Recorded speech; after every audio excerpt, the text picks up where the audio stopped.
Amazon জঙ্গলে একটা বানরের দল ছিল। তারা অনেক ফলমূল খেতে পারত।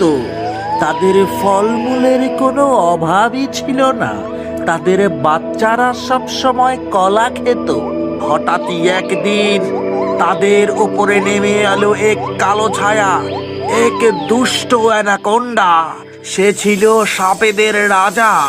সে প্রথমে বানরদের সঙ্গে খুবই বন্ধুত্বপূর্ণ আচরণ করত, তাদেরকে জড়িয়ে রাখতো এবং তাদের সঙ্গে বন্ধুত্ব করত, যেন সেই বানরগুলো কখনোই তাদেরকে সন্দেহ না করে।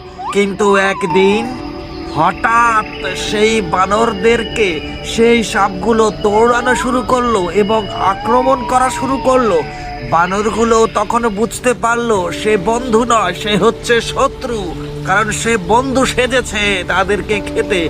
একটা সময় দেখা গেল সেই বানরগুলোকে জড়িয়ে ধরে চিপে মেপে সেই বানরগুলোকে খেয়ে নিচ্ছে সাপগুলো। এভাবেই শুরু হলো সেই জঙ্গলে এক কালো ছায়ার আভাস। ছোট্ট বন্ধুরা, তোমরা পরবর্তী পার্ট দেখতে চাইলে চ্যানেলটি সাবস্ক্রাইব করো।